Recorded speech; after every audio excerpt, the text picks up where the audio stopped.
Okay. Okay, well, we're 2 minutes past 1, so we are here. Let's just, holy crap, there are 240 of you people-ish of you here. So, we shall begin. So, yes, it is 1 p.m. where I am. We are EST. Has returned from its Odyssey. Yes, it has. So we are here for the Odyssey. Homer. Everybody settle in. This will be great. Okay, so let's just do a brief little overview of the Odyssey from the notes that I have. So as you can probably guess, the Odyssey is one of the oldest surviving pieces of literature, and it is one of 2 epic poems that are attributed to Homer. And everybody can have, like, look, when I tell you we all still argue about Homer and the authorship, then yes, there's a lot of arguments still, forever and always. Yes, that is the Robert Fagles translation. And favorite character in the Odyssey? Ooh. Tough, because I do love me Odysseus, my hot mess man. Oh, Eve, you missed that I can't figure out how to rotate this screen. It won't let me. It's ridiculous. I don't know who my favorite is besides Odysseus. See, I can rotate my screen like that, but not anything else. I don't know who my favorite. I mean, maybe Penelope. She's kind of the goat. We love her. So the Odyssey was originally, when it was written down in what is called Homeric Greek, so potentially a dialect arguably around like 8th century BC. It old, very old, and it was written in a meter that's called dactylic hexameter, sometimes even called Homeric hexameter. And I do not claim to know enough about meters to even be able to tell you accurately what dactylic hexameter is. I think I once tried to look it up and understand it, and I was like, IDK, man, IDK. Very weird. So technically the Odyssey is divided into 24 books. Now this division likely happened later. And there's an awful lot of like, who knows when the division happened, what divisions were there when Homer potentially wrote it down. There's a lot of who knows when it comes to the Homeric epics, just lots of who knows. But we do know how, like popular it was even back in the day, because by like if we say Homer wrote it down in like around the 8th century, like 2 centuries later, so 6th century-ish BC, it was actually in like, it had a canonical place in like ancient Athens. They had a huge religious festival that would include people performing the Homeric epics. So they were extremely popular, well-known, and like just established by then. And what's kind of interesting is it adds this idea of like the space these myths were in that like there's a sort of quasi-sacred level to them, and that's mostly because myths and everything else, how the religion was interwoven with all the aspects of Greek life. So myths sit in a really interesting spot. And so it's part of a really long oral tradition of storytelling, and people would have likely heard it orally. Illiteracy was pretty high at that time, as you can imagine. So they would mostly be sitting and listening to a particular like ancient Greek singer or oral epic poet. They were called Aoidos, A-O-I-D-O-S. That's how most people would get the story. I mean, when I was a kid, how I first learned the story of Odysseus was hearing it from my grandfather. So the oral tradition still lives. I mean, we all still like to tell stories, so makes sense. Now, the reason it is called the Odyssey, that name, it comes from the Greek word Odysseia, which literally just means the story of Odysseus, in the same way that the Iliad is a story of Troy, because another name for Troy was Ilium. There's a Shakespeare verse where you will... not Shakespeare, sorry, I believe it is actually Christopher Marlowe, for where he talks about Helen of Troy, and he says, is this the face that launched 1,000 ships and burned the topless towers of Ilium?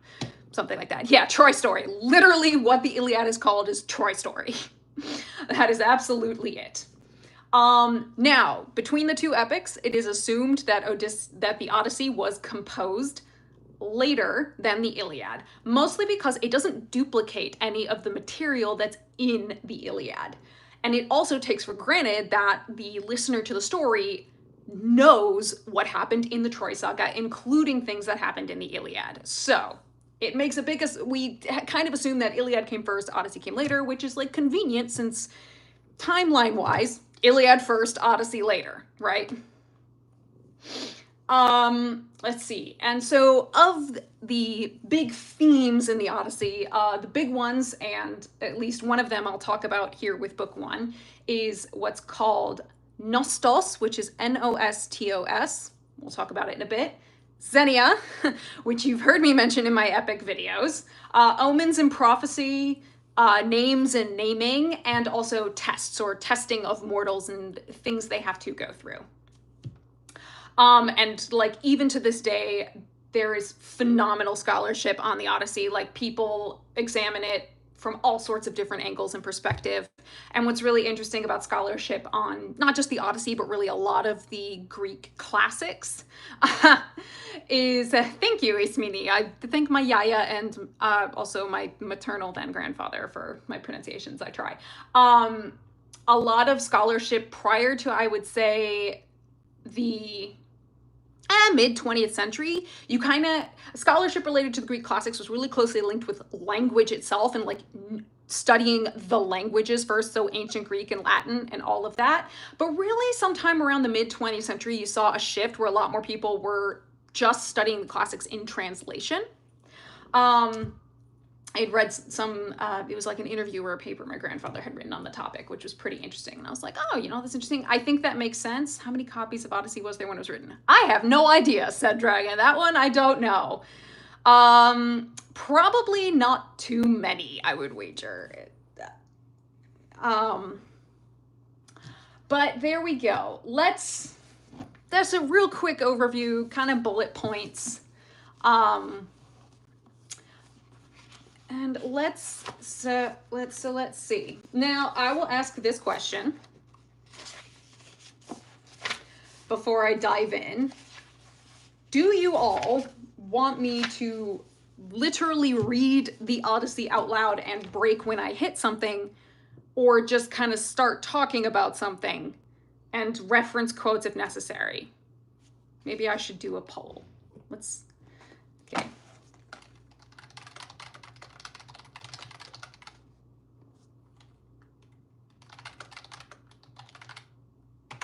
There, we'll try this. Start the poll. Oh, there we go. Read like an audiobook and pause, or notes with quotes, as I call it. Wow. Okay.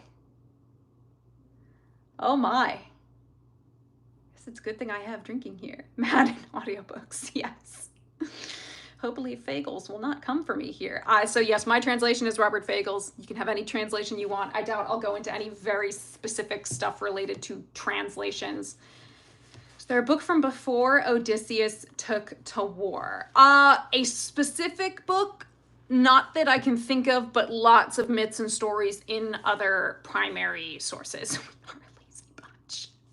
How far are you in Epic now? I have finished No Longer You, but I have not finished the entirety of the Underworld Saga. So I need to listen to Monster, and then I'll be done with Act 1.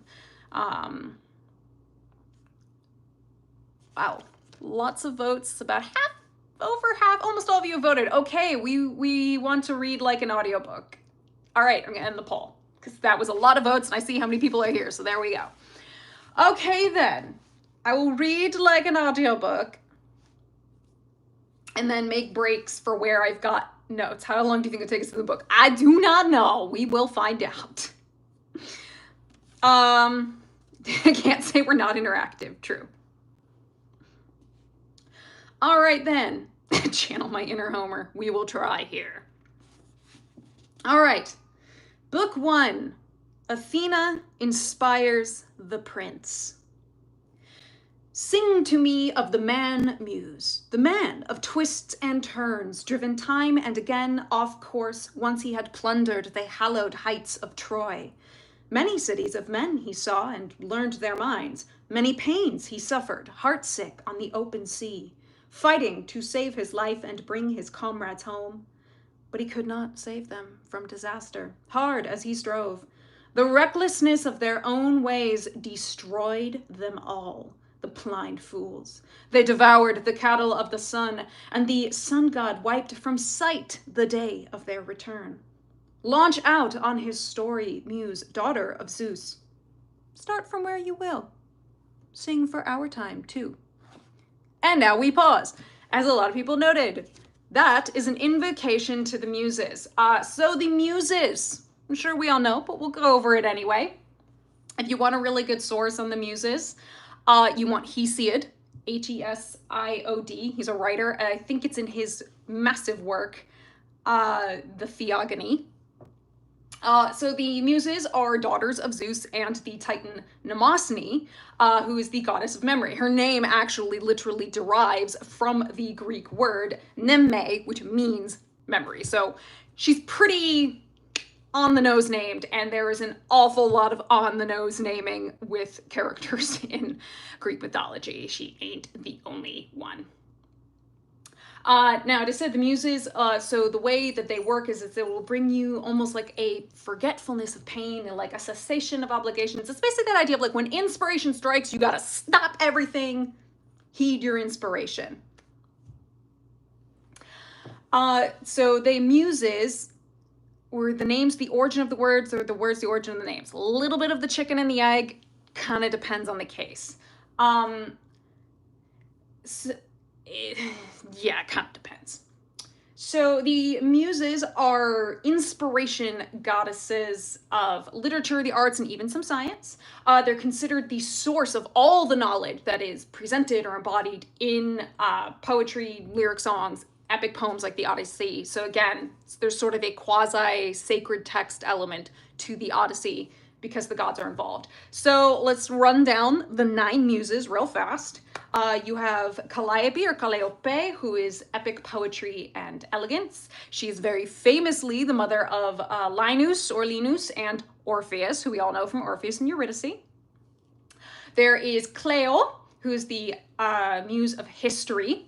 Polyhymnia, who is the muse of sacred poetry, sacred hymn and dance. You have Euterpe, who is the muse of music and also later of lyric poetry. You have Terpsichore, sacred poet, who is the muse of dance and chorus. Or is it just a dramatic verse? Someone says the sun got wiped from the earth the day of the return. So Siddhartha, that's actually part of the issue with Helios's cattle. So they say because they angered Helios, he killed them. It's a fancy way of saying that. And because they were warned. We'll get to that. You then have the muse Erato, who is the muse of lyric poetry, especially erotic poetry, as you could guess by the name. You have Melpomene, who is the muse of tragedy, Thalia, who is the muse of comedy, and then Urania, who, as you can probably guess, is the muse of astronomy and astrology. Helen by Euripides. I have read Helen by Euripides a very long time ago. Cleo's the muse of history. I don't know what OSP is, but yes, Cleo is the muse of history. So what you do with this invocation to the muse is you're calling to them to ask for their knowledge so that you can tell the story that you want to tell and tell it properly, as well as tell it well. So in that way, you're kind of offering up this work you're creating up to the gods to glorify them and bring glory to them. And also it emphasizes that divide where it keeps the mortals down below and the gods up above, because only the gods obviously know this story of the past. And it also functions rather as you could imagine like the opening of Romeo and Juliet does. It tells you what we're going to be talking about. What's our story about? Yes, Katie, exactly. If you think of Romeo and Juliet, 2 households, both alike in dignity, in fair Verona where we lay our scene. That's the same idea. So sing to me, muse of the man of twists and turns. Okay, our story's about a dude. It's about a dude. He's a dude who was a Trojan War hero, and we're about him trying to get home, and his men basically sucked and angered Helios, and they got killed, but we want our dude to get home. Yeah, ancient people were not afraid of spoilers. And so what it's also telling you is the first big theme we're coming to, which is this idea of nostos, N-O-S-T-O-S. It is saying that this is a story of someone's nostos. So your nostos is this journey a usually hero would go on, returning home from some sort of quest or task or a war, like the Trojan War. You go home, and you go home on the sea. Again, the sea was terrifying to people, and it was, you know, nascent naval technology. So the idea that you would have to travel on the sea was like, oh God, yeah. But you want to make it home. So that is what your nostos is. It's your big attempt at returning home. This is the story of the nostos of Odysseus. The big thing about a nostos and completing it well, yes, a homecoming journey, correct, Siddharth, is you would then get high levels of what's called kleos, which is K-L-E-O-S. Kleos is a word that roughly translates to glory or fame, and it was something that the Greeks took very seriously and linked to the heroes specifically. Street cred, kinda. The big thing was that your kleos would continue on after you died. Like, your kleos was so great that, well, yeah, reputation is that you would be remembered after death. There's, as much as I have a love-hate relationship with it, the 2004 film Troy has Odysseus, as played by Sean Bean at the end, have this great line where what he's talking about is kleos. He says, should they ever tell my story, let them say I walked with giants. And then he goes on to say, I almost missed Troy's story too, in the quest for more money. Thank you, Super Warlock. That's hilarious. I love that. Yeah, true immortality is remembrance. That achromatic count. Yeah, that's a great way to think of it. It was as close as the humans could get to achieving immortality, because immortality is something that is unique only to the gods. Humans cannot have it, right? So this was their way of trying to get immortality. And so that the other big thing about kleos, which we're going to get to Telemachus in a second, kleos is really important to understanding Telemachus and what's going on in Ithaca, is that it's inherited, and it affects lineage. So part of what's going on with Telemachus is he's trying to figure out, did his father achieve proper kleos, and how's his basically position in where he stands in life right now going to be affected, right? So let's continue. We have just gone through our invocation. Like I said, lots to talk about.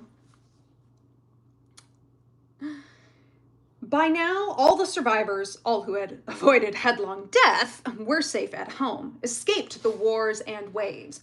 But one man alone, his heart set on his wife and his return. Calypso, the bewitching nymph, the lustrous goddess, held him back, deep in her arching caverns, craving him for a husband. Do I think that translation is absolutely a double entendre? Yes. Yes, I do. I don't know if it's like that in the original Greek, but okay, Fagels, I see you. I see you.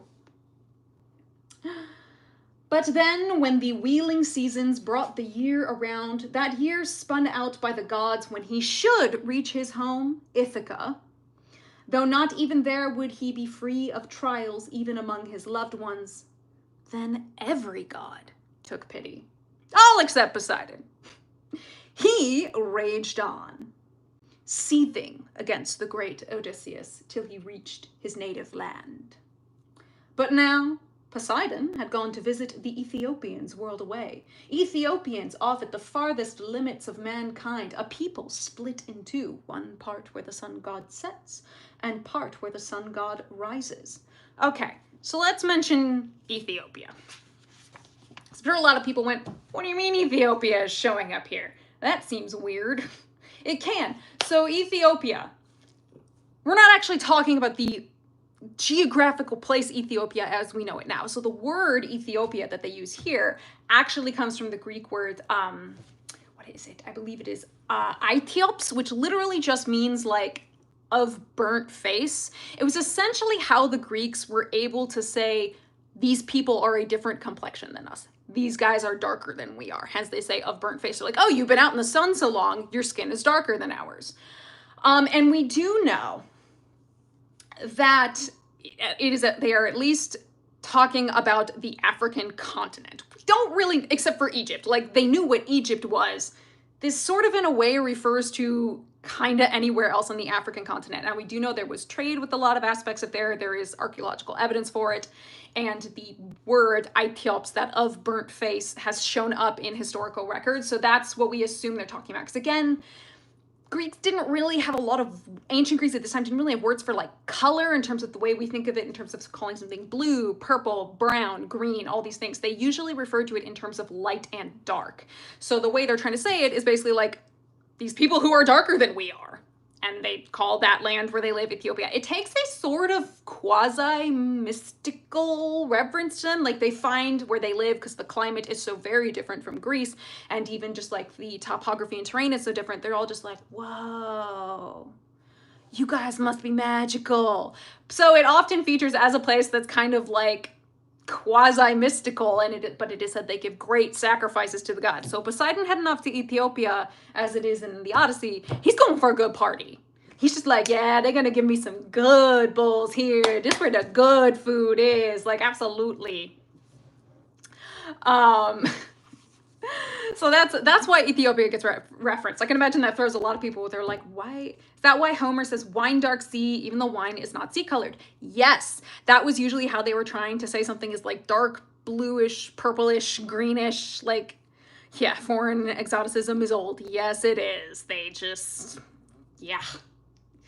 This also, when we come to color, when we talk about Athena and one of her epithets. So that'll come to that. So here we go, let's see. There Poseidon went to receive an offering, bulls and rams by the hundred. Far away at the feast, the sea lord sat and took his pleasure. But the other gods, at home in Olympian Zeus's halls, met for full assembly there. And among them now, the father of men and gods was first to speak, sorely troubled, remembering handsome Aegisthus, the man, Agamemnon's son, renowned Orestes, killed. If you want to know about Aegisthus and Orestes, I'm really just going to have to direct you to my video on the horse and the infant, because that's the house of Atreus. And we all know that that is a long line of messy-ass bitches. They messy as fuck. Like, they are so messy. There's so much messy in the house of Atreus. Like, damn. Like, damn. There's just no other way to say it. Oh, wait, every time it's the house of Atreus. It really is the house of Atreus every damn time. Every damn time. So, yeah. Recalling Aegisthus, Zeus harangued the immortal powers. Ah, how shameless. The way these mortals blame the gods. From us alone, they say, come all their miseries. Yes. But they themselves, with their own reckless ways, compound their pains beyond their proper share. Look at Aegisthus now. Above and beyond his share, he stole Atrides' wife. So Atrides, that phrase, is a word that was used to basically say son of Atreus. You could be talking about Agamemnon, you could be talking about Menelaus, you could be talking about both Menelaus and Agamemnon together, but the phrase is just Atrides. It's kind of like, I don't know, is patronymic the right word? I don't know if that's the right word, but usually if they talk about the Atrides, they mean either Agamemnon or Menelaus or both of them together. In this case, we're specifically talking about Agamemnon. Because of course we're talking about Agamemnon. It's always Agamemnon.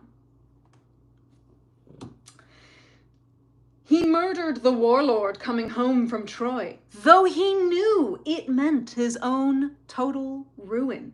Far in advance, we told him so ourselves, dispatching the guide, the giant killer Hermes.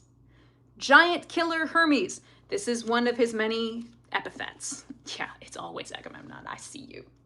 So giant killer. That is linked to a very specific myth, which involves the Princess Io, who was one of Zeus's many little side chicks, I guess if we want to say.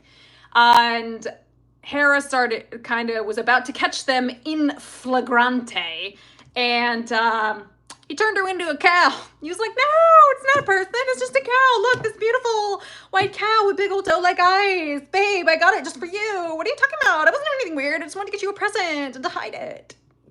What? wasn't doing anything weird. So Hera calls his bluff in a way by saying, oh yeah, you got her for me, great, she's mine now. And she basically put poor Io, who is turned into a cow, in a cave, and aren't we all Zeus's side chicks?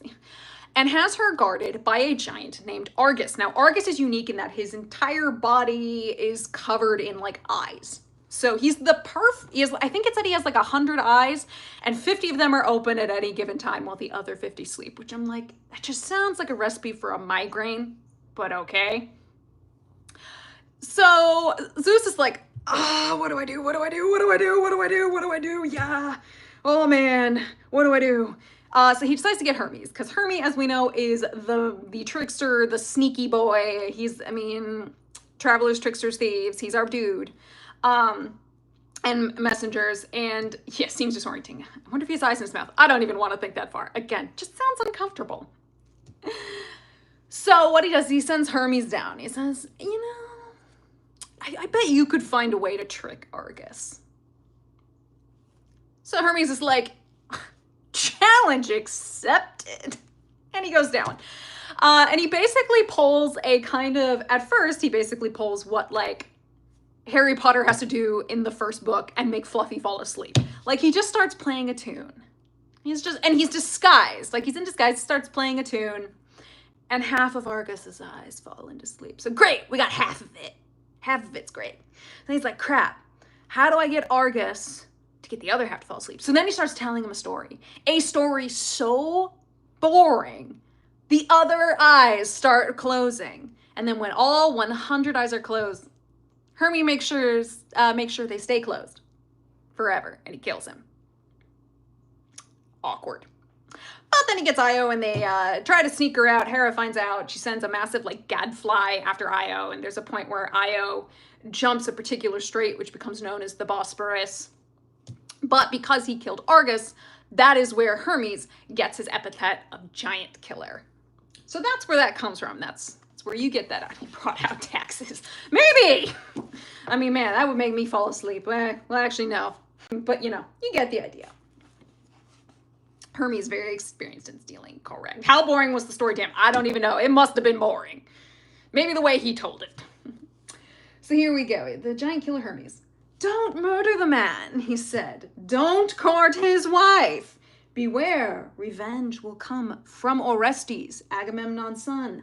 Blood feuds, they're gonna be big. That day he comes of age and longs for his native land. So Hermes warned with all the goodwill in the world. But would Aegisthus' hardened heart give way? Now he pays the price, all at a single stroke. And sparkling-eyed Athena drove the matter home. Sparkling-eyed. Yes, this is where we come to what color are her eyes? We don't know. So the sparkling or bright-eyed is another one you'll often see for English translations of it. It comes from a Greek word which is glaukos. It doesn't specifically refer to any color. So it later is sort of linked with words that mean like gray, light blue, light green. It even means like shades of light yellow. So like we do not know what color. Didn't Orestes also kill Achilles' son? Actually, I think in one version he did, but as far as I know, no, he didn't. They did bicker over who would marry Hermione, though, so, but there's that.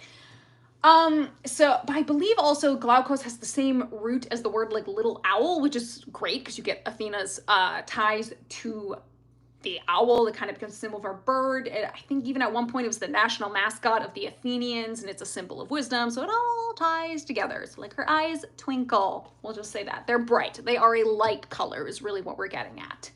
Bisexual lighting eyes. Yeah, exactly. No, bring my notes back. Don't take those away. I'm gonna have to remember to move my mouse. Yeah. Do the god's eyes just glow? She's the only one who's noted as having like glaukos with related to her eyes. Rainbow-eyed Athena, I like it. There we go. And sparkling-eyed Athena drove the matter home. Father, son of Kronos, our high and mighty king, surely he goes down to a death he earned in full. Let them all die so, all who do such things. But my heart breaks for Odysseus. That seasoned veteran, cursed by fate so long, far from his loved ones still, he suffers torments, off on a wave-washed island, rising at the center of the seas. A dark wooded island, and there a goddess makes her home, a daughter of Atlas, wicked Titan, who sounds the deep in all its depths, whose shoulders lift on high the colossal pillars thrusting earth and sky apart. Yes, Calypso is a daughter of Atlas. Atlas, a famous giant who holds up the sky. He features in the myths of Heracles and even of Perseus. Hesiod specifically notes that he stands at like the ends of the earth in the west. He is the son of Iaptus, and his mother kind of depends on who you read, like which version you're getting. It's usually some sort of Oceanid nymph, but there you go. He is a brother of Prometheus and Epimetheus, two other moments of their naming being very on the nose. Prometheus, forethought, Epimetheus, hind thought. Yeah, they're very literally named. And he's a father of many nymphs, which Atlas is at least two, which include like the Hesperides, the Hyades, the Pleiades, and very importantly here, Calypso. I'm pretty sure he was doing the banging before holding up the sky, rubies, if I had to offer a guess there. So the reason he got this punishment of having to hold up the sky is because he sided with the Titans during what is known as the Titanomachia, which is the war of the Olympians and the Titans. And it was the battle for power in which the Olympians defeated Kronos and the other Titans. And so because he sided with the Titans and the Titans lost, the hell went, you know, you can hold up the sky. Yes, and Calypso sided with her father. So she got exiled to Ogygia, I believe it is Ogygia, is how you pronounce the name of her island. Sure, we'll get there. Yeesh. Who is banging outside? Ay, ay, ay. Atlas's daughter it is, who holds Odysseus captive, luckless man. Despite his tears, forever trying to spellbind his heart with suave, seductive words, and wipe all thought of Ithaca from his mind. But he, straining for no more than a glimpse of hearth smoke drifting up from his own land, Odysseus longs to die. So yeah, I want to interject here. Something I've noticed is I'll try not to talk too much about epic in comparison. This is really for the Odyssey. But anybody who ever says this thing is not emotional, we open with a dude who wants to off himself if he can't go home. Like, the level of Odysseus' despair is high. Higher levels of despair. Yeah. Oh, yeah. Thank you, Ismini. So, the man is devastated. He really is. At this point, he's been stuck there for like 7 years. The man wants to go home. Olympian Zeus, have you no care for him in your lofty heart? Did he never win your favor with sacrifices, burned beside the ships on the broad plain of Troy? Why, Zeus, why so dead set against Odysseus? My child, Zeus, who marshals the thunderheads, replied, what nonsense you let slip through your teeth. Now, how on earth could I forget Odysseus? Great Odysseus, who excels all men in wisdom, excels in offerings, too. He gives the immortal gods who rule the vaulting skies. No, it is the earth-shaker, Poseidon, unappeased, forever fuming against him for the Cyclops whose giant eye he blinded, godlike Polyphemus, towering over all the Cyclops' clans in power. So let me note here, Earth Shaker Poseidon. There are very specific cults, if you will, in ancient Greece who use this epithet for Poseidon because his ability to wield power over the sea and how that holds power really over the lives of many of the Greek city-states. So when I say like there were cults, not the way we think of them now, it just meant like really small, specific sects of people who would worship like specific aspects of gods, and they're often what's the word I'm looking for? kind of secretive, almost like mysterious. We don't have too much writing on a lot of them because there were just a lot of them. They were a very normal thing, like the mysteries cults. Like a lot of people know about like Persephone and Demeter had their own mysteries and their own cults related to that. So Earthshaker is a epic that you hear a lot.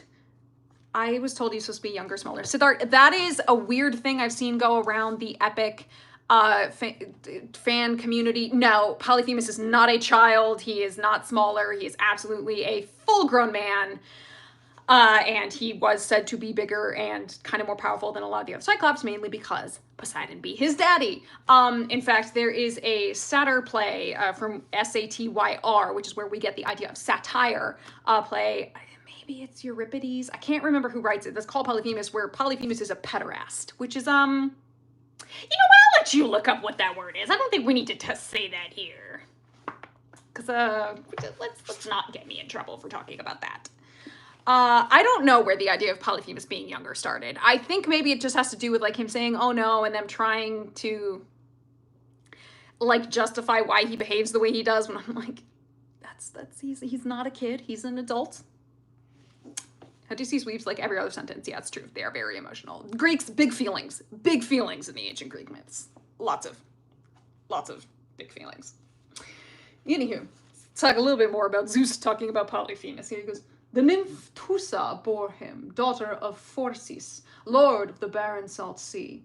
She met Poseidon once in his vaulted caves, and they made love. And now for his blinded son, the earthquake god, though he won't quite kill Odysseus, drives him far off course from native land.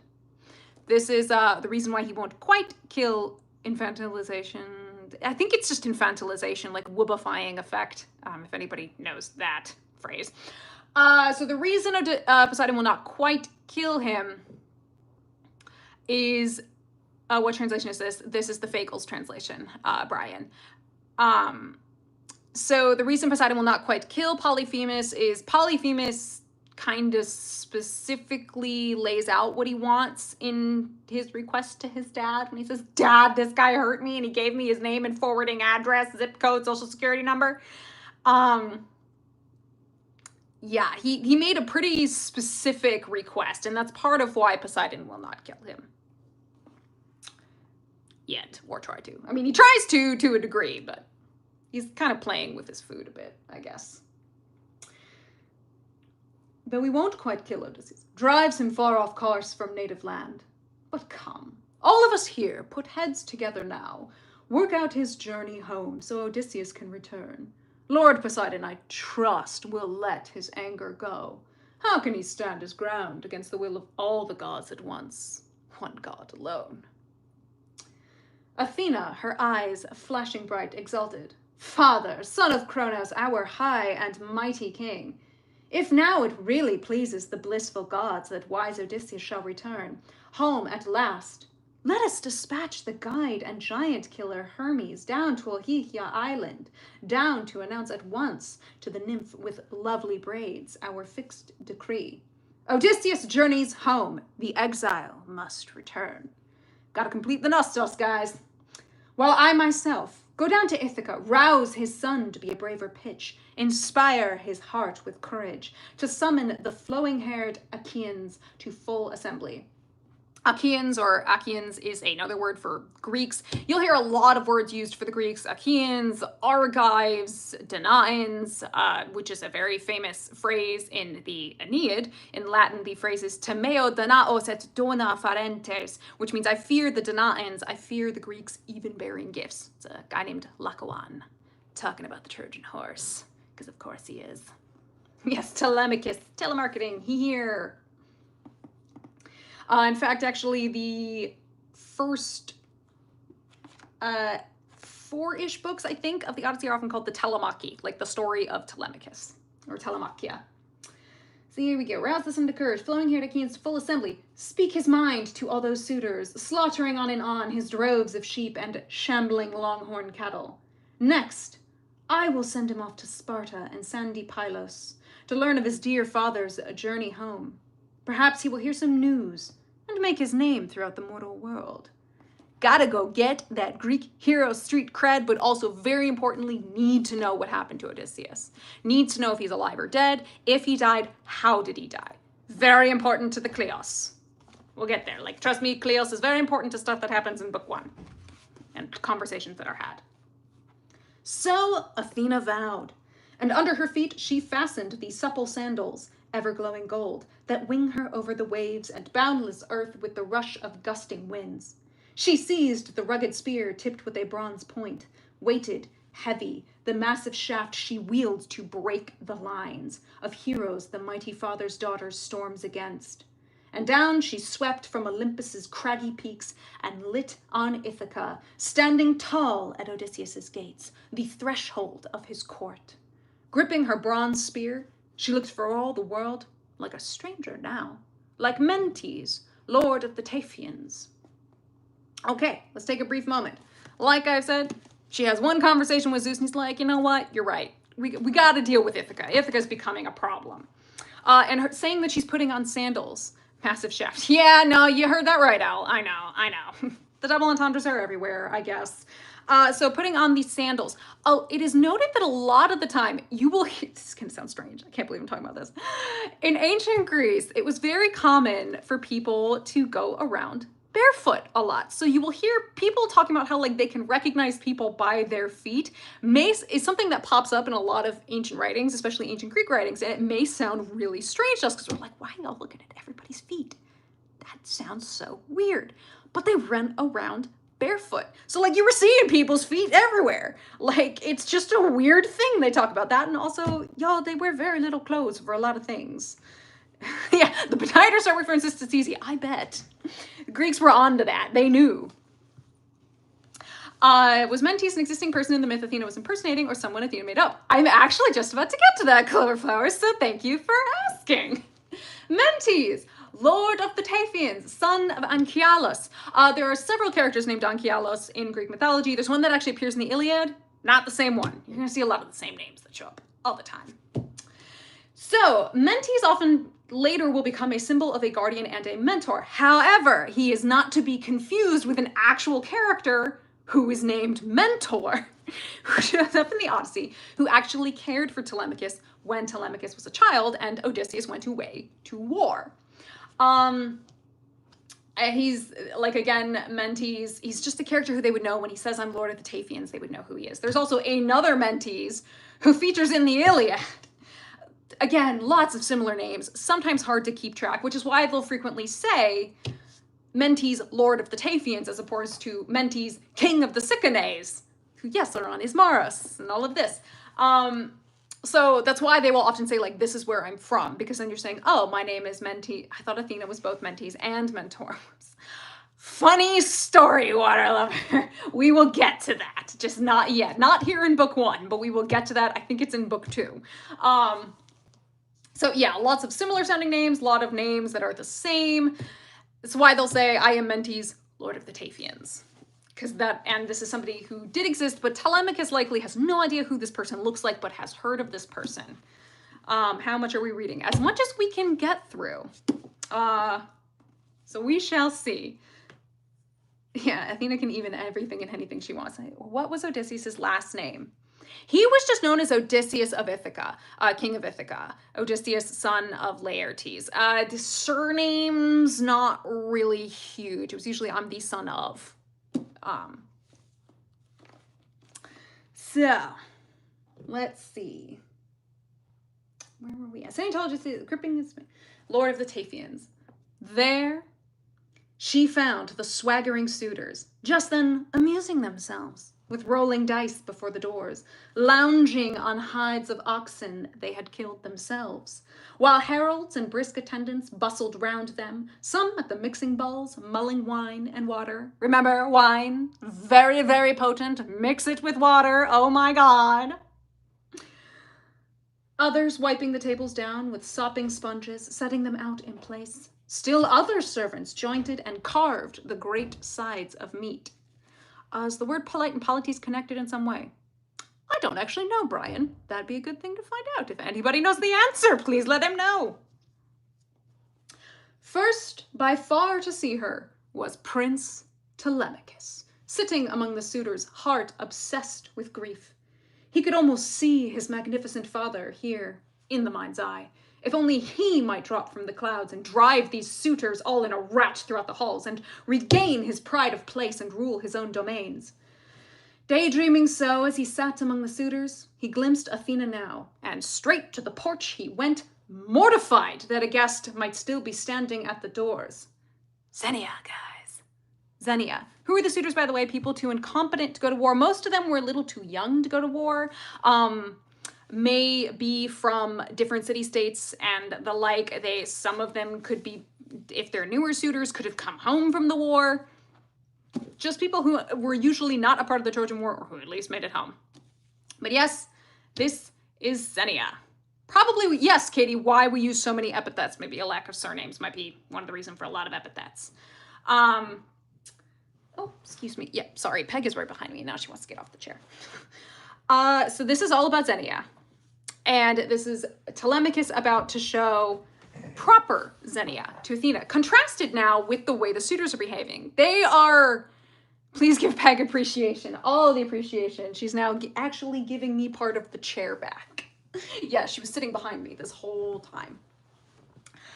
The suitors are absolutely, in this moment, it's pretty bad, Zenia, but they are flirting with the line, like, they in a situationship with the line of whether they've crossed into full bad Zenia, but they pretty much, yeah. Unfortunately, Telemachus and Penelope are in a place where there's not much they can do about it. But again, we'll get there. Pausing beside her there, he clasped her right hand and, relieving her at once of her long bronze spear, met her with winged words. Greetings, stranger. Here in our house, you'll find a royal welcome. Have supper first, then tell us what you need. He led the way, and Pallas Athena followed. Another epithet for Athena, Pallas Athena. Now, Pallas is a interesting and, in a way, kind of sad story, actually. We know a lot about it from, I believe it is it Apollodorus or Apollonius? Maybe it's Apollodorus. Whoever wrote the Bibliotheca, which is the library, which was kind of one of the first times we get like almost a encyclopedia type book writing down a lot of shorter versions of the Greek myths. And he tells the story of Pallas, where Pallas was a daughter of or a granddaughter of Poseidon, was very good friends with Athena. Athena spent some time, so is it up to the host guest to enforce any of this violation, immediately call on the gods for smiting? It is usually up to the host / guest to enforce any, like normally they would do it themselves. Like it was just it's almost like a contract, like it's an understood social contract that if it's violated, they can totally call upon the gods to assist them in that. But not always. Sometimes they'll just kick them out, and it's just like, if you know that you violated it and it's very clear that you've violated it, when he threatened Circe, not a really good king. Well, actually Circe violated Zenia first because she turned his men into pigs, offered them food and drink in bad faith because it was magicked. And that's part of why a lot of that encounter is about resolving Zenia. If you wait a bit for the videos I release related to the Circe saga, I talk a bit more about that. And when we get to the Circe, we will get there. Yeah, you really should not violate it either way as guest or host. Where is I? Pallas. So she and Athena, in a way, sort of grew up together. Athena spent a lot of time in the home of Triton, who is a child of Poseidon, and so she knew Pallas very well. So what happens is one day they are basically having a friendly sparring match of sorts with spears, and they are both very good. So this is a pretty evenly matched contest, and a lot of people are watching. What happens is Zeus thinks that Athena is actually going to be bested, and he interferes. He basically throws down like something shiny. I can't remember exactly what it is off the top of my head, but something that catches Pallas's attention, such that when Athena is making a strike, Pallas doesn't dodge it, and she's actually fatally wounded by this strike, and it's horrible. Like, it's very sad. Athena kills her, but she doesn't mean to. It is not meant in malice. And this is where everybody would go, oh, is that why Poseidon and Athena have beef? Ironically not. One, It's not Athena's fault, but even beside the fact, it's that they were having a contest of arms. It's absolutely friendly, but you can sort of be killed by a god. Actually, I believe Pallas is not actually fully immortal. When he killed the suitors, yes, that's why he's able to go in and just slaughter the suitors. He's the man of the house. They violated the Zenia, so he can absolutely come in and them. It's awesome. I'm not gonna lie. The slaughter of the suitors is like one of the coolest sections of the Odyssey. So yeah, she kills Pallas, and she's actually so upset about it that she gives Pallas beyond incredible like funerary honors, and erects and takes her essentially as her epithet. That is how close she felt to Pallas, because they were like siblings, really. And to take her, Pallas, who was almost more closer to a nymph, as her epithet as an Olympian was a huge honor. And Poseidon absolutely would recognize that. Also, again, they were in a contest of arms. It was friendly, but it's mock battle still treated kind of like battle. And so she slayed her opponent.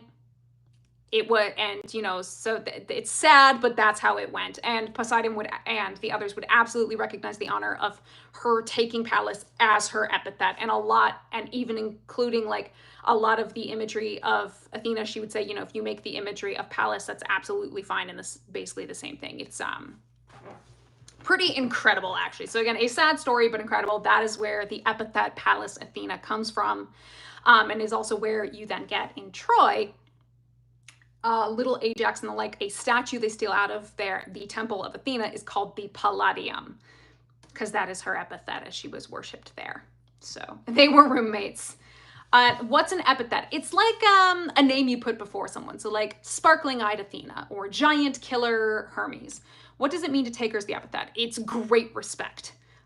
Tired person, amen to that.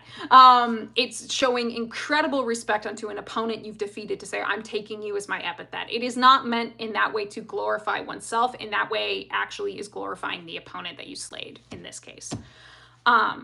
Being immortal through remembrance.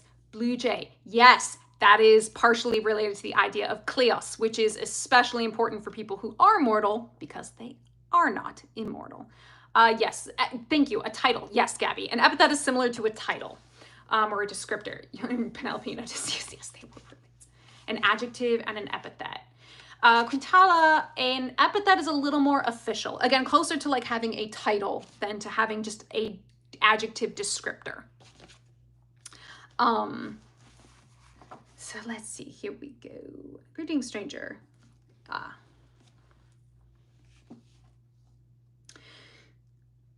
And Pallas Athena followed. Once in the high-roofed hall, he took her lance and fixed it firm in a burnished rack against a sturdy pillar. There were row on row of spears, embattled Odysseus's spears, stood stacked and waiting. Again, the spear, the primary weapon that was being used in this era. Swords were like your secondary weapon, and same with archery. Spears were the primary weapon. Did the gods punish Axios because they burned the temples after conquering Troy? Axios, the Palladium. Ismini, hold on to those. We will get to the Palladium in a bit because it's in book 1. We will talk about it, I promise. We're just not there yet. Y'all are getting too far ahead. Okay. Then he escorted her to a high, elaborate chair of honor. Over it draped a cloth, and here he placed his guest with a stool to rest her feet. But for himself, he drew up a low reclining chair beside her, richly painted, clear of the press of suitors. Concerned his guest. What was it? Clear of the press of suitors, concerned his guest, offended by their uproar, might shrink from food in the midst of such a mob. Yeah, the suitors be having a situationship with the line of how badly are we violating Zenia here. He hoped, what's more, to ask her about his long-lost father. A maid brought water soon in a graceful golden pitcher, and over a silver basin tipped it out so they might rinse their hands. So talking about things being gold and silver, we were talking about how Odysseus is a king. He got nice stuff. He got nice stuff. And this is saying that there's still beauty and honor and things to be seen as showing status in the house. Oh, they might rinse their hands, then pulled a gleaming table to their side. A staid housekeeper brought on bread to serve them, appetizers aplenty too, lavish with her bounty. A carver lifted platters of meat toward them, meats of every sort, and set beside them golden cups, and time and again a page came round and poured them wine. But now the suitors trooped in with all their swagger, and took their seats on low and high-backed chairs. Heralds poured water over their hands for rinsing. Serving maids brought bread heaped high on trays, and the young men brimmed the mixing bowls with wine. They reached out for the good things that lay at hand, and when they'd put aside desire for food and drink, the suitors set their mind on other pleasures, song and dancing, all that crowns a feast. A herald placed an ornate lyre in Phemius's hand, the bard who always performed among them there. They forced the man to sing. Imagining them as rappers, I know. Swagger, like pomposity is probably a better word. Like, some people got some inflated egos and inflated heads. People who ain't done shit. A rippling prelude. And no sooner had he struck up his rousing song that Telemachus, head close to Athena's sparkling eyes, spoke low to his guest so no one else could hear. Dear stranger, would you be shocked by what I say? Look at them over there. Not a care in the world, just lyres and tunes. It's easy for them, all right. They feed on another's goods and go scot-free. A man whose white bones lie strewn in the rain somewhere, rotting away on land or rolling down the ocean's salty swells. But that man, if they caught sight of him home in Ithaca, by God, they'd all pray to be faster on their feet than richer in bars of gold and heavy robes. But now, no use. He's died a wretched death. No comforts left for us. Not even if someone somewhere says he's coming home. The day of his return will never dawn. Enough. Tell me about yourself now, clearly, point by point. Who are you? Where are you from? Your city, your parents? What sort of vessel brought you? Why did the sailors land you here in Ithaca? Why? Who did they say they are? I hardly think you came this way on foot. And tell me this for a fact, I need to know, is this your first time here? Or are you a friend of father's, a guest from the old days? Once, crowds of other men would come to our house on visits. Visitor that he was when he walked among the living. I'm gonna have to change the sleep on my monitor, or at least remember to move my mouse. It keeps falling asleep. I'm like, no, I have notes up. I have my notes. I need my notes. He does have a lot of questions for a stranger. This was actually part of Zenia. The idea is that you would offer them all these things and they would give you tales of the outside world. It was very common to them start exchanging information. Like, here's what's happening here. Tell me of the outside world. What have you seen? Because you would assume it would take a long journey to get anywhere, basically, and especially if they come from the sea. Ithaca being an island, you have to have come from the sea. So where have you been? What have you seen? This is all a part of the exchange that happens with Zenia. You know, you've offered them rest, you've offered them food, now you start swapping tales. Very much how they would get their information and go about their lives. So yes, that is why he's got so many damn questions. All a part of Zenia. And yes, imagine the stranger is a god in disguise. What are the odds? Yes, Teo Zenia. You never knew if it was or wasn't, and they would not usually give you hints until they left. If you came on foot, yeah, you're a divine being. It's like, no way you came on foot. You had to get on a ship somehow.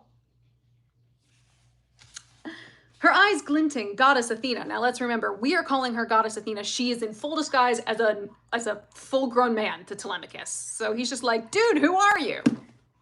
So, her eyes glinting, goddess Athena answered, my whole story, of course. I'll tell it point by point. Wise old Anchialos was my father. My own name is Mentes, lord of the Tephian men who love their oars. And here I've come just now with ship and crew, sailing the wine-dark sea.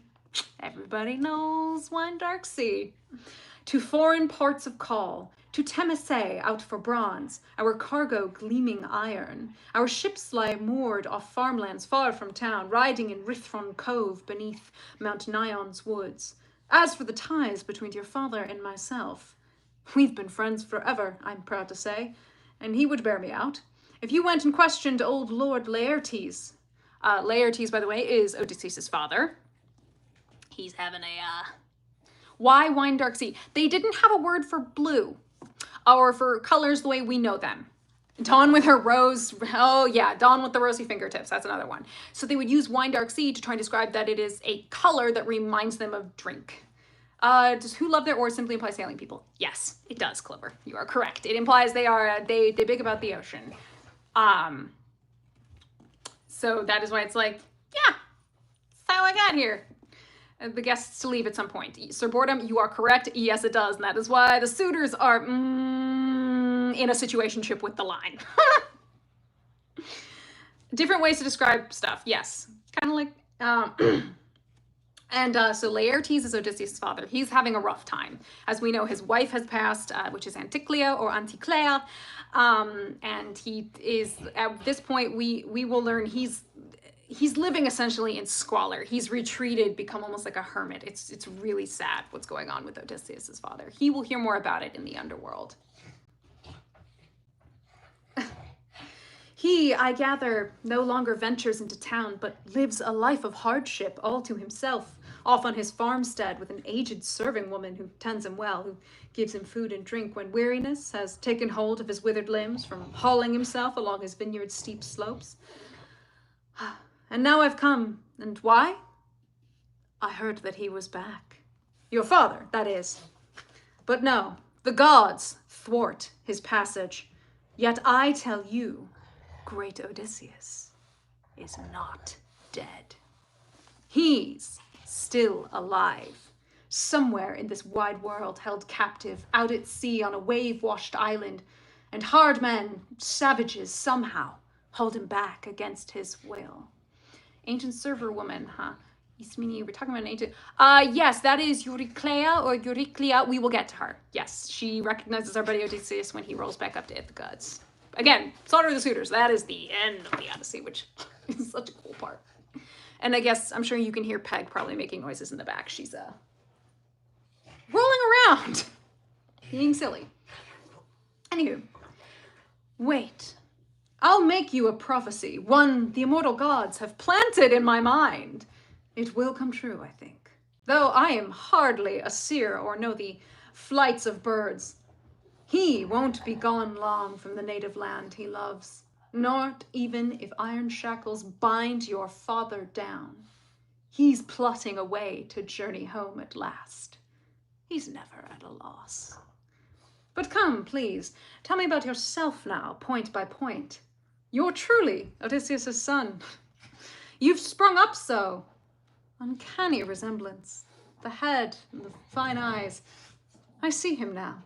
How often we used to meet in the old days before he embarked for Troy, where other Argive captains, all the best men, sailed in the long curved ships, from then to this very day. I've not set eyes on Odysseus, nor he on me. How do you know this?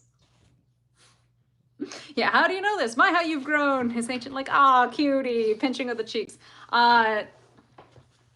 Yeah, so we can argue Athena here is speaking kind of like from her own experience, but remember, she's also in disguise as a guy who is claiming to have known Odysseus like his whole freaking life and was like, yeah, I saw you as a baby before we left for war, all that, like, oh wow, you sure look like him. She's playing her role pretty well.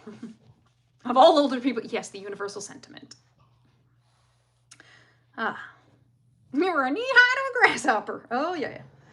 And young Telemachus cautiously replied, I'll try, my friend, to give you a frank answer. Mother has always told me I'm his son, it's true, but I am not so certain.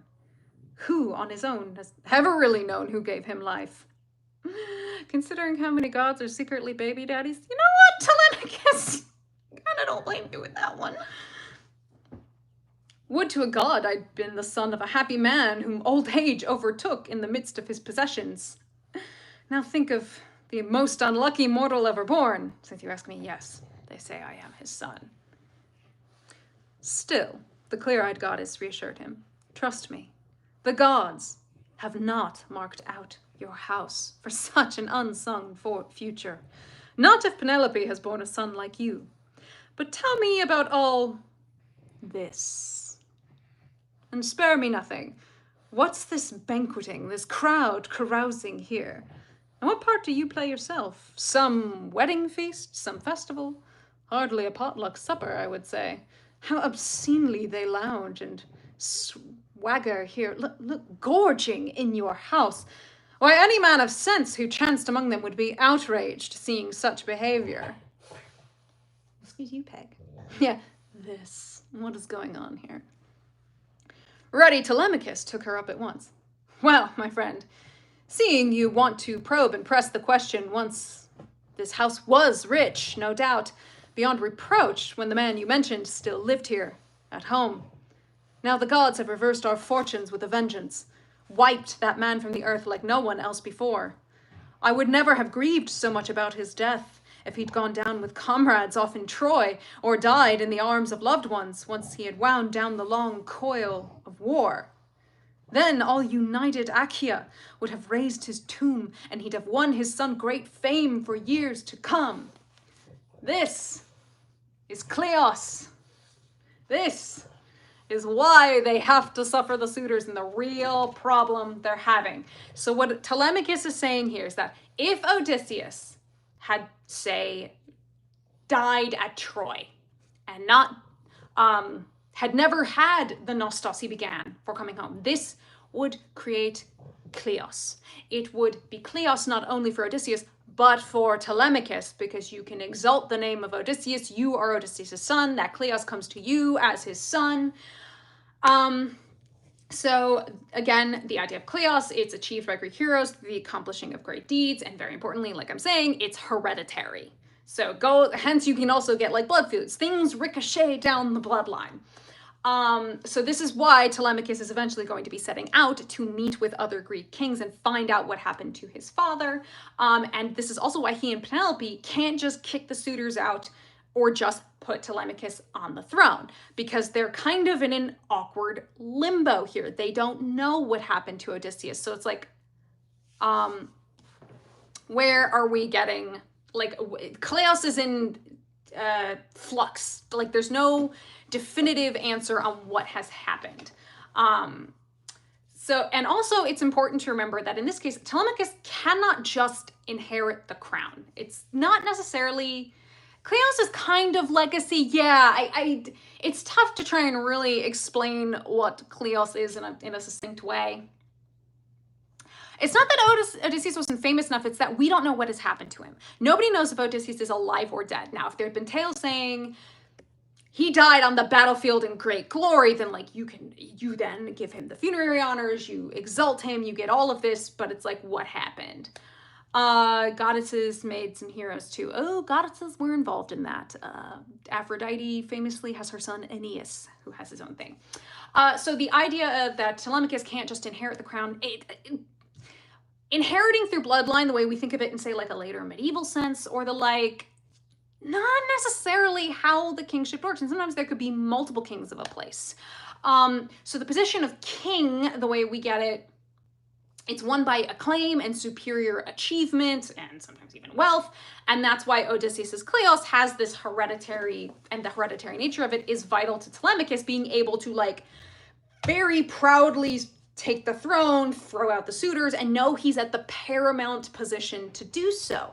It's also why later when we meet Antinous, he's going to behave the way he does, because Antinous is clearly looking at his position, what he's got, and he's saying, I think I'm in a better position to become king of Ithaca. That's why he thinks he's the head of the suitors, and that's why he is just like, why would I give a shit what Telemachus has to say? He doesn't even know where his daddy is. We don't know if his daddy died on the sea. Now, if Odysseus were to die during his nostos, that was kind of seen as a rather pathetic death. It wouldn't be viewed with the same glory as dying on the battlefield, or even just having gone through all these adventures, surviving them all, and then later dying of old age kind of thing, right?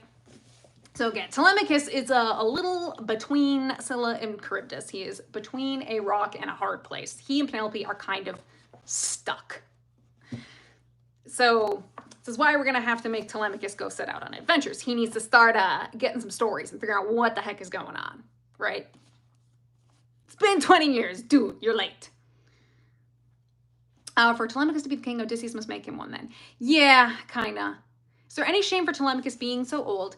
20 is actually not seen as that old. He's considered pretty young, but it's about time he starts setting off to have adventures. So it's more like, it's about time you go. Like, you're not late, but you're not early. Like, kind of right on time. He's a wizard. Wizard is never late, arrives precisely when he needs to. Now, Achilles, I will say, is unique here. Achilles was unique. He was noted to be the greatest of all freaking warriors. Like, Achilles kind of got special treatment. He was really unique. Yeah, time to push him out of the nest. Oh. Let's see. The cameras of a child died in the arms of Odysseus. Years to come. But now the whirlwinds have ripped him away. No fame for him. He's lost and gone now. Out of sight, out of mind, and he's left me tears and grief. Nor do I rack my heart and grieve for him alone. No longer. Now, the gods have invented other miseries to plague me. Listen. All the nobles who rule the islands round about, Dulichion and Same, and wooded Zacynthus or Zacynthus, too, and all who lord it in rocky Ithaca as well, down to the last man they court my mother. They lay waste to my house.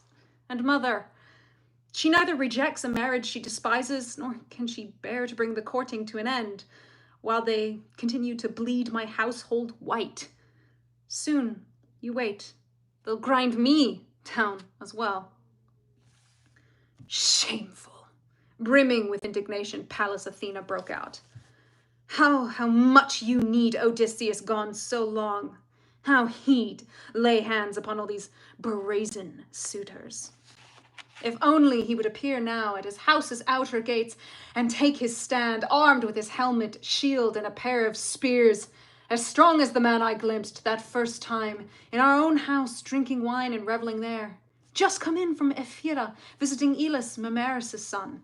So Elis, or Ilis, the son of Mamerus, he's actually a grandson of Jason and Medea. So that's a good name drop there. Odysseus sailed that way, you see, in his swift, trim ship, hunting deadly poison to smear on his arrows as bronze heads. Elis refused. He feared the wrath of the everlasting gods, but father, so fond of him, gave him all he wanted. If only that Odysseus sported with these suitors. A blood wedding, a quick death would take the lot. True, but all lies in the lap of the great gods, whether or not he'll come and pay them back here in his own house. Explicit ages for Odie in the timeline, like how old he was when he married Penelope, Telemachus. Explicit ages, yeah, kinda, you guesstimate.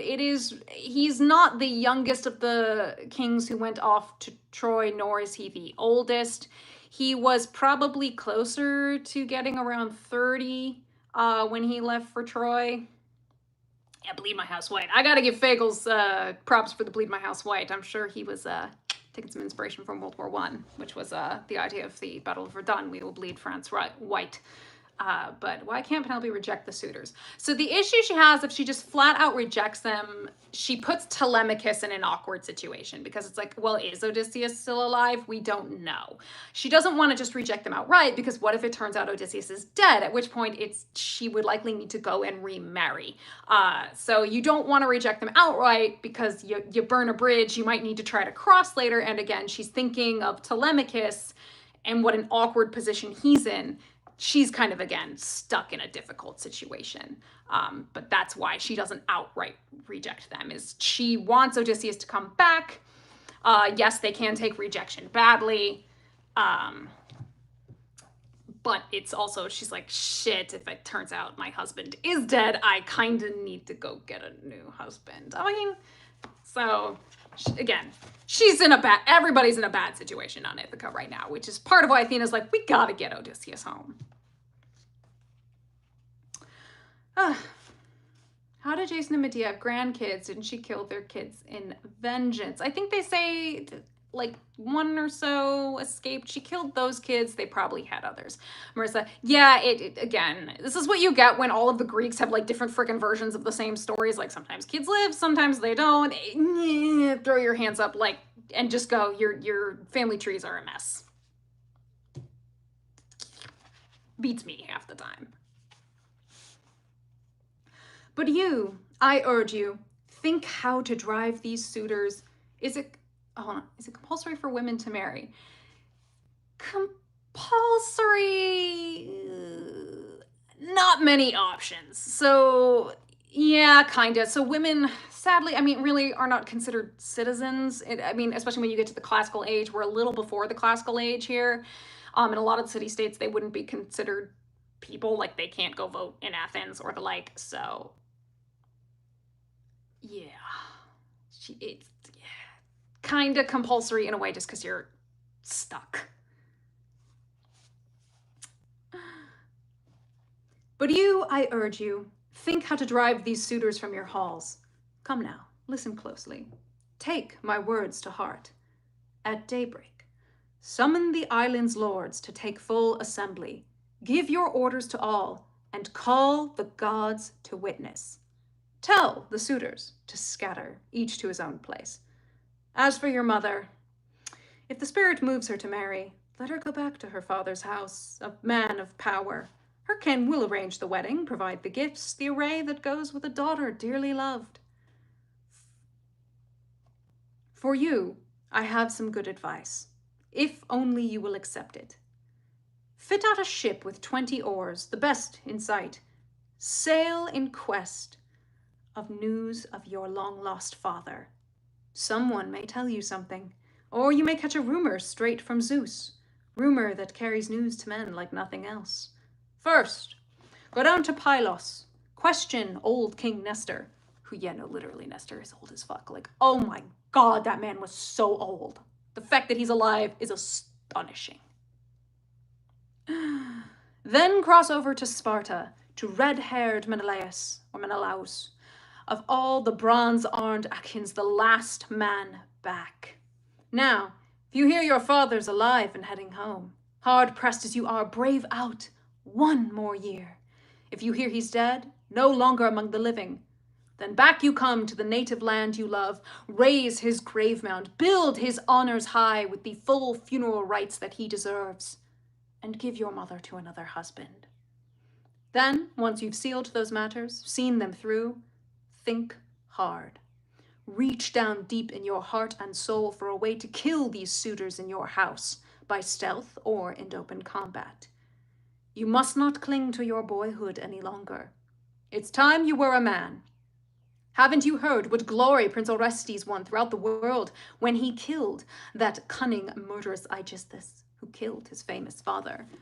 Even gods be like, damn, that bitch still alive. Tired person. Yeah, he that old. Old man Nestor, like, they did not call him old for no reason. The man was old. He was also highly respected among the Greek kings, really just because he is so old. Like the old king. Yeah, he like, they didn't, except maybe even older. Like, that man was probably like a great grandpa by this point. Like, damn. And you, my friend, how tall and handsome I see you now. Be brave, you too, so men to come will sing your praises down the years. Basically, get yourself some Zenia, get some street cred. But now, I must go back to my swift, trim ship, and all my shipmates chafing there, I'm sure, waiting for my return. It all rests with you. Take my words to heart. He was old in Troy and he survived, yeah. What finally did him in, Nestor? I'm pretty sure he just passed from old age. That man was one of the few. He's positively ancient. Yeah, she literally do and make a man out of you. Kinda. Except she's really just telling him, like this is again where the gods say, you have to do it yourself. We'll push you maybe a little in the direction, but you do gotta do it yourself. Oh, stranger, heedful Telemachus replied. Indeed I will. You've counseled me with so much kindness now, like a father to a son. I won't forget a word, but come stay longer, keen as you are to sail, so you can bathe and rest and lift your spirits. Then go back to your ship, delighted with a gift, a prize of honor, something rare and fine as a keepsake from myself. The kind of gift a host will give a stranger, friend to friend. Her eyes glinting, Pallas declined in haste. Not now, don't hold me here. I long to be on my way. As for the gift, whatever you'd give in kindness, save it for my return, so I can take it home. Choose something rare and fine, and a good reward that gift is going to bring you. With that promise, off and away Athena, the bright-eyed goddess, flew like a bird in soaring flight, but left his spirit filled with nerve and courage, charged with his father's memory more than ever now. He felt his senses quicken, overwhelmed with wonder. This was a god, he knew it well, and made at once for the suitors, a man like a god himself. Amidst them still the famous bard sang on, and they sat in silence listening as he performed the Achaeans' journey home from Troy. All the blows Athena doomed them to endure. That, specifically, they are talking about, so this Athena's wrath upon the Achaeans returning home. This is about Lesser Ajax. And the fact that so again, does Telemachus even have a memory of Odysseus? No, he doesn't. He was an infant when Odysseus left, so he doesn't remember him at all. He doesn't, so hence he's so having such a hard time with his emotions, as he never knew this man. He just gets told about him all the time, right? So, yeah, Athena rushing up the window, out the chimney, yeah, kind of defeats the point. Well, that's often what the gods did when they did Zenia, is like they put on all of the front, all the honors, and you don't know until they leave. And usually they'll often take like a super dramatic exit, and then it's like, oh shit, that was a god. That was definitely a god. Yeah, so anyway, Lesser Ajax. Those who've seen my videos on Epic know that I talked about Lesser Ajax, and one of the things is that he and Diomedes broke into this temple of Athena that was at Troy, and he attempts to assault Cassandra, who is rushed in, and she's gripping onto the icon that's in there known as the Palladium. And she's, sort of trying to almost in a way claim sanctuary, but he like rips her back, and in some cases tries to take it even further. And he does so in the temple, and Athena sees that what reverse Santa, oh my God, people. Love it, that incident.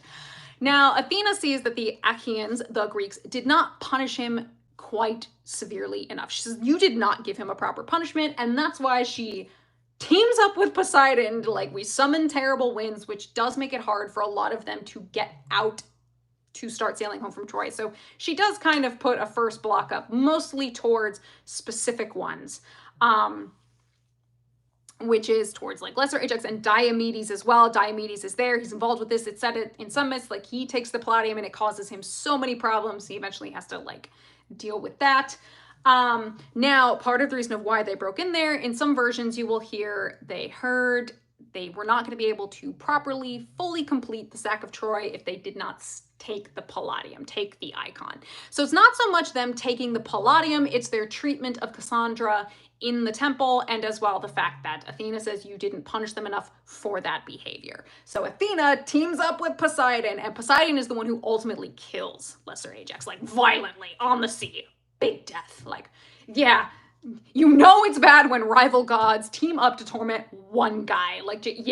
Jason and Zeus and Hera. Yeah, oh, Jason. Jason messed up. Would you call Athena as one of the patient gods? I wouldn't really say any of the gods are patient. If they're involved with humans, they're not really patient. They're just patience, not a virtue really any of the gods have, which is ironic given they're immortal. Yeah, so you should hate Jason. Jason is the worst.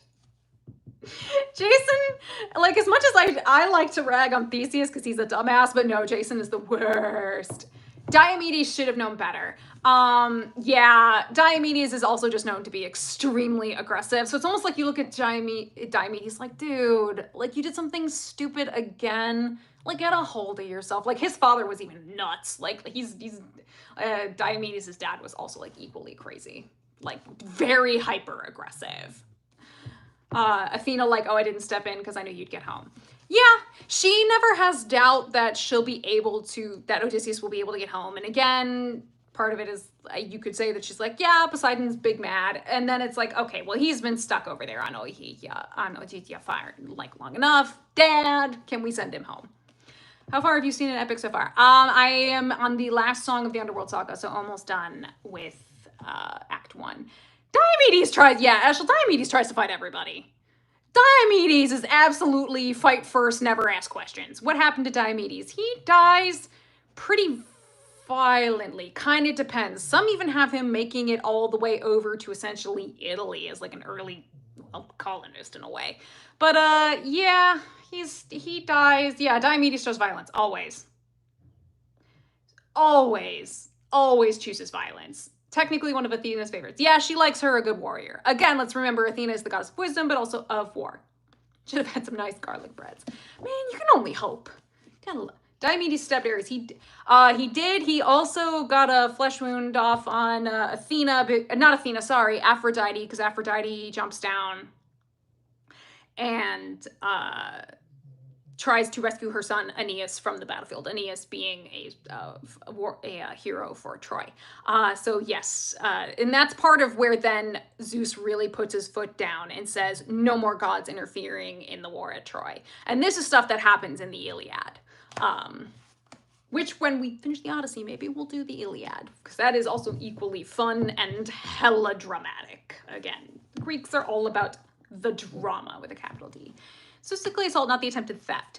I mean, the theft wasn't great, but they had heard in a prophecy that they had to get it. So as long as essentially they then offered proper honors for taking it, Athena wouldn't be as mad. It's the assault and the fact that lesser Ajax was not, in her view, properly punished for the assault.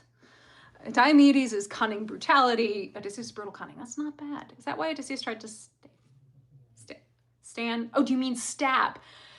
Yeah, he can get fed up with Diomedes. Yeah, they get into fights all the time. Maybe we'll do the Iliad. Yes, if we finish the Odyssey and people want to do that next, we can do the Iliad. I'm a big fan of the Iliad. I adore it so much. It's so dramatic. Yes. But yes, that is, yeah, Odysseus and Diomedes sometimes clash, mostly because Diomedes is very hot-headed. Shoot first, ask questions later. Odysseus more likely to try to assess the situation first. Yes. All right, we'll have to get Iliad on a list. Oh, goodness. Here we go. Let's see. Continuing then. And now from high above in her room, and deep in thought, she caught his inspired strains. Icarius' daughter Penelope, wary and reserved, and down the steep stair from her chamber she descended. Not alone, 2 of her women followed close behind.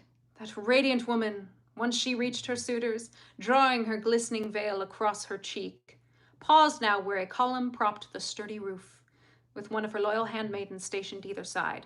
So this is actually pretty important, what they're talking about with Penelope and this veil. And so this ties into also understanding a bit about her father, which is Icarius. It's Penelope's father. He was a king of Sparta. So Sparta actually had multiple kings. Hence I said, like, you don't necessarily ascend through bloodline. Some city-states would have kind of multiple kings sort of at once. Sparta was one of them. So Icarius, he's a king of Sparta. He was also a champion runner, according to, I think it's Pausanias. Is Helen as scary in Iliad as she is?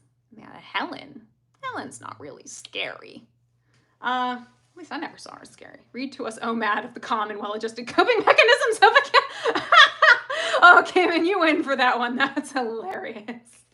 Yeah, no, so Icarius. So actually, when Odysseus made the decision to not fight for Helen, but instead go for Penelope, the way he won Penelope's hand actually was by defeating Icarius, her father, in a foot race. Like, so Icarius was that good of a runner, he would challenge potential suitors to a foot race. And if you beat him, you could then, you know, take his daughter as wife. And Odysseus actually beat him, which, like, Achilles was a little shook. I'm sure that was a bit of a blow to his ego. I mean, he was an older dude by that point. The fact that he was holding off all of these men, impressive. But he, proof of how much he loved his daughter. She was so beloved by her father. He actually put your Crocs on sport mode to get my daughter's hand, Odie boy. Exactly. He actually tried to persuade Odysseus and Penelope to not return to Ithaca, but remain in Sparta. And like when they then moved to Ithaca, he actually went with them. Like he followed after him. This is how much he cherished his daughter. Yet kind of in a way almost another girl dad, really. Like you get a surprising number of them. It's very wild. And his tail more questionable. Tammy, that's good. So the way that Penelope was able to kind of reinforce to her father that like, no, we're not returning to Sparta. We are staying. Is the cat snoring? My dog. Yes, she is snoring down over here. You can probably hear her little snorzels. So the way that Penelope basically told her father, like, no, I'm staying here. Like I've come with my husband. I'm going to stay here, be queen of Ithaca. Was by covering her face with a veil. And this is a sign that she was willing to go with him to Ithaca and stay there. And it was something, and it is often shown as a kind of respect and modesty and humility and all. A lot of gold dust for the amount of sexism going on. I know, it's really weird. Look, cognitive dissonance all around. And Achilles, seeing this move from his daughter with the veil, respected it. In fact, he, on that particular spot in Sparta where they eventually went to go leave, it is said he erected a statue of Idos, who was a god, kind of a minor goddess of meaning of like respect and humility and all this, on that spot to honor his daughter's decision and show that he is respecting her wishes. Helen does make the voices of their wives know Odysseus had to restrain a lot of people. Yeah, she probably did. That wouldn't shock. Yeah, in some versions she does. Helen is let's say that at least in Troy, Helen is under the influence of the gods basically screwing with her mind, which was how Paris was able to abduct her. So, yeah. Helen is, but she is also technically a daughter of Zeus, so as you said, there's something about her and her sister and her two brothers. They are, the four of them, quite interesting. Yeah, there is a lot more misogyny due to some translators. Yes, they loved daughters, not women. That's a good way to think of it, Nellie. They loved their daughters, but as a society as a whole, women. Yeah, Helen is very bitter, Neiliad. She's just like, I'm really over this shit. She's like, I didn't get a choice in any of this, which she didn't. That's the kind of the tragedy of Helen, is she got no choice in any of that. But yeah, so Penelope, didn't Penelope's father try to drown her when she was a baby and she was rescued by ducks? Was that a myth? Off the top of my head, I'm actually not remembering. So where were we? Penelope, the veil across her cheeks, started roof, suddenly dissolving in tears and bursting through the bard's inspired voice, she cried out, Phemius! So many other songs you know to hold us spellbound, works of the gods and men that celebrate singers. Sing one of those if you sit beside them here and they drink their wine in silence. But break off this song, the unendurable song that always rends the heart inside me, the unforgettable grief. It wounds me most of all. How I long for my husband, alive in memory always, that great man whose fame resounds through Hellas right to the depths of Argos. Why, mother, poised Telemachus put in sharply, why deny our devoted bard the chance to entertain us any way the spirit stirs him on? Bards are not to blame. Zeus is to blame. He deals to each and every laborer on this earth whatever doom he pleases. So what Telemachus is saying here is kind of important because this ties into what actually Zeus was saying earlier. He says, humans make their own decisions. They just blame us for everything. It is still called Hellas in Norwegian. Yes. Yeah, Hellas refers to Greece. It is, yes, the stream will be saved. Robotoiger? I can't pronounce that correctly. But yes, what Telemachus is saying is sort of reinforcing everything that Zeus was saying earlier. And it's not just that they blame Zeus, it's the idea is like, they make their choices, and sometimes even when they warn them, they still do the stupid shit, and then they blame us for it. When humans make their own decisions. Which, yeah, what I do like about this is even in just this first book, the way that Homer has written it, saying like, there's a,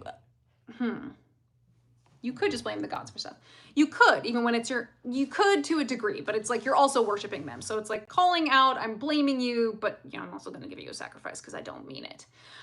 There's a weird, almost, I don't even want to call it honesty or proper, it's almost self-awareness in that a way that like the Greeks, at least, it's something I love about the Greek myths is how they're very aware that basically people suck.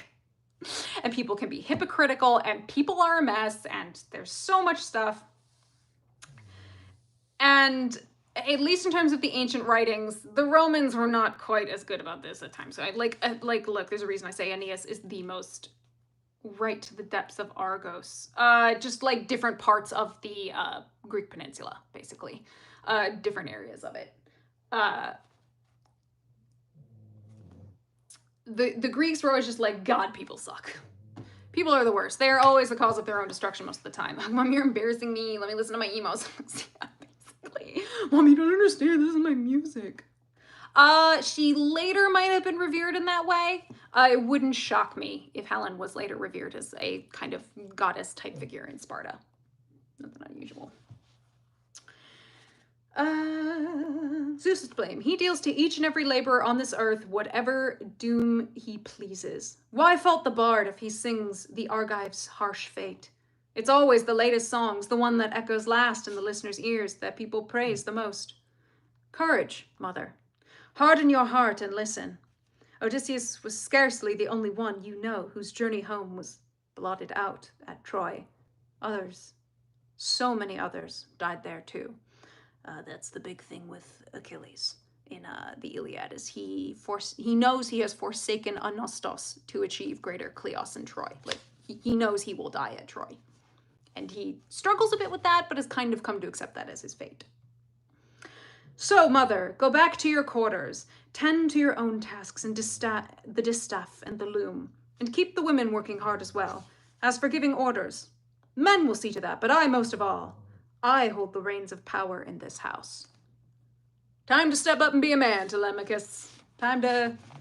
He's trying to create that sense of authority. Astonished. Yeah, I'd be astonished too. Her son has never spoken to her like this. She withdrew to her own room. She took to heart the clear good sense in what her son had said. Telemachus is overcompensating. I would also wager it's got to be kind of nice for Penelope in a way to see her son trying to step up. Like, I think there's a glimmer of hope in that. It doesn't sound good. Welcome to how it goes. But she can take to heart that maybe he's gonna, it's mysterious as the dark side of the moon. Time to be the man of the house. It's really time for Telemachus to try to assert himself. Yeah, he tries to protect his mom even if he doesn't do it the best way. Yeah, in a way, also removing her from the situation is probably a really smart idea. Climbing up to the lofty chamber with her women, she fell to weeping for Odysseus, her beloved husband, till watchful Athena sealed her eyes with welcome sleep. But the suitors broke into uproar through the shadowed halls, all of them lifting prayers to lie beside her, share her bed, until discreet Telemachus took command. How much older would the suitors be compared to Telemachus? It'd be a range of ages. Some of them might only be a couple years older than Telemachus. Some of them might be, 10 to 20 years older than Telemachus. It's a range of ages. You suitors. How old is Antinous? He's a bit older. I can't remember exactly. That's a good thing. How do I feel about Song of Achilles? I actually liked Song of Achilles. It's very emotional. I think Madeline Miller really caught the heightened emotion of kind of the Greek epics and as I said, big feelings. I quote, MILF hunting suitors. Yeah, definitely MILF hunting suitors. Telemachus took command. You suitors who plague my mother, you insolent, overweening. For this evening, let us dine and take our pleasure. No more shouting now. What a fine thing it is to listen to such a bard as we have here. The man sings like a god. But at first light, We all march forth to take assembly. Take our seats so I can give my orders and say to you straight out, you must leave my palace. See to your feasting elsewhere. Devour your own possessions, house to house by turns. But if you decide the fare is better, richer here, destroying one man's goods and going scot-free, all right then, carve away. But I'll cry out to the everlasting gods in hopes that Zeus will pay you back with a vengeance. All of you destroyed in my house while I go scot-free myself.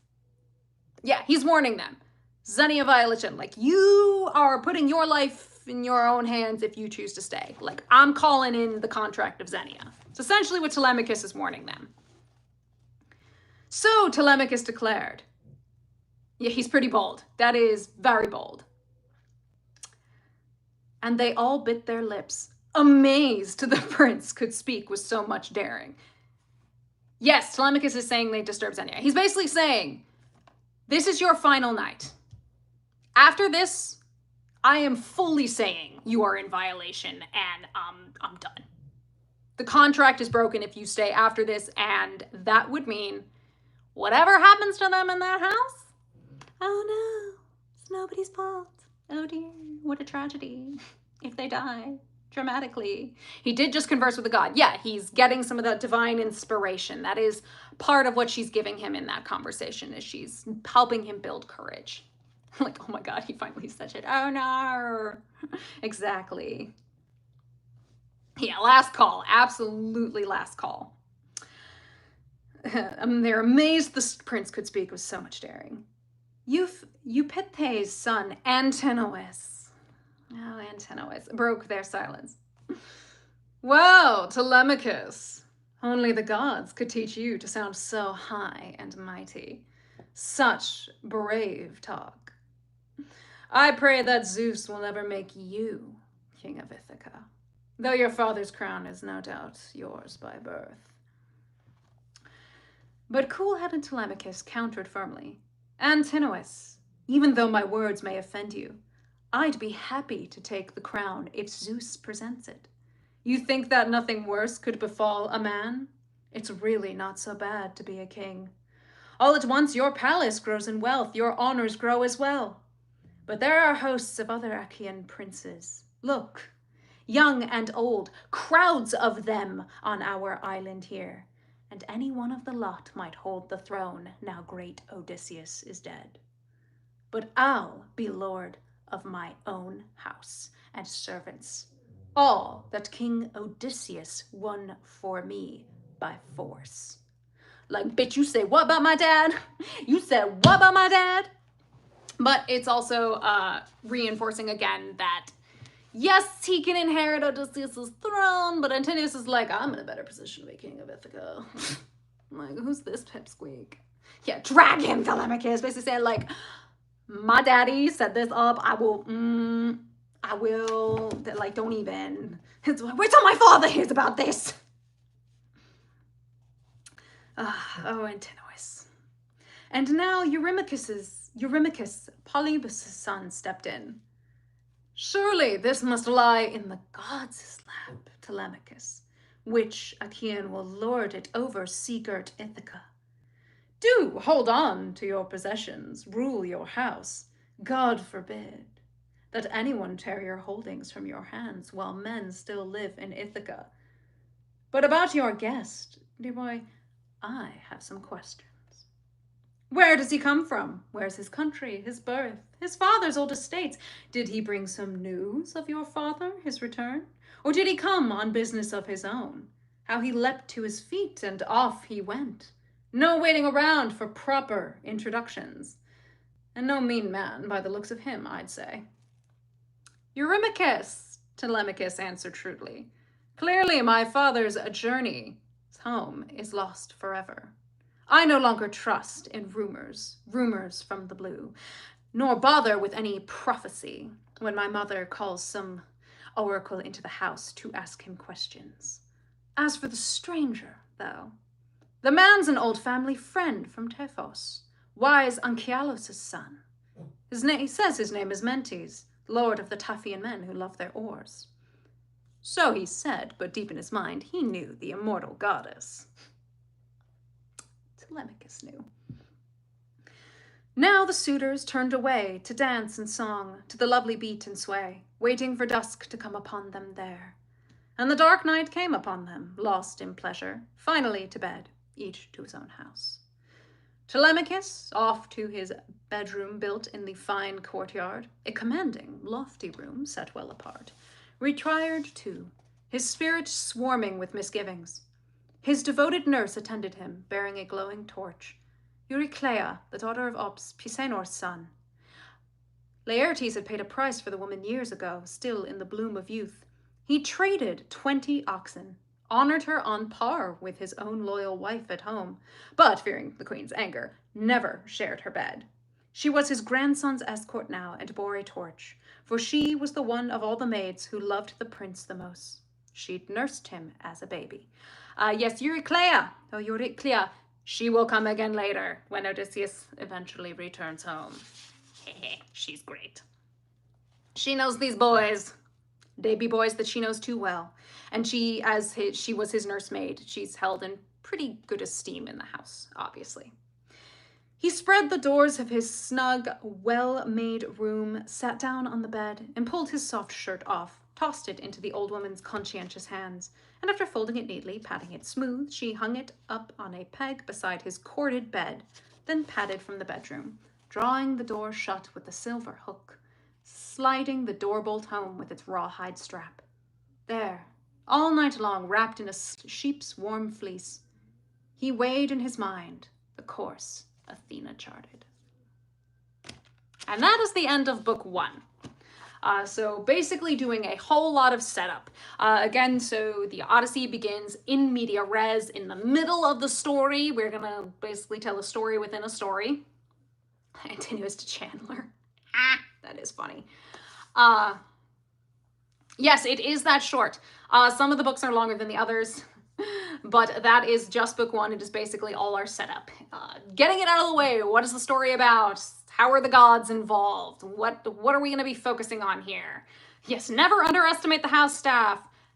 Ever. Never underestimate the house staff, ever. They know everything. Especially if you are someone like Euryclea, who, again, is held in very high esteem in that household as the nursemaid to Telemachus. And, as we are told, she was, a lot was basically paid for her to be bought as a servant. Odysseus, due to the scar on his calf, it's on his calf. I believe it's actually on his knee, the scar from when he hunted the boar. Yes. And we do hear a bit about that story with the boar in the Odyssey, but I think it's later in the Odyssey. I can't remember where exactly we hear about that, but I do believe it is later. Yes, a scar he gets from the boar hunt. Oh, well, thank you, D&D Addict. My girl be throwing the sandal if needed. But yes, thank you, D&D Addict. I'm glad I make it entertaining. I try to give context and sort of explain, like, look, here's why we're talking about all of this. Because, unfortunately, the Odyssey, and other, the Greek epics and all, where's the dog, though? She is in her bed down over here, just off frame. With a lot of this context and these cultural things would be totally understood to the Greeks. Like, they don't need the explanation, but we're how many thousands of years removed? It helps. Don't understand much of it. Yeah, exactly. Aw, thank you. I learned that from Agatha Christie. Yes, never underestimate. Straight gods, Ulysses dies at dawn. I don't know what these are, so I'll have to think about it. Oh, Odie's dog. Oh, Argos, yeah, oh, Odysseus' dog. He's just waiting outside for his master. No, when we get there, I'm gonna be so sad. That's much later in the story. Odysseus' loyal dog, Argus. Oh, Argos, our boy. Penelope is not considered too old to marry again. She comes with the benefit of being from, thigh, like above his knee. So, would kind of be the thigh, above the knee. Penelope's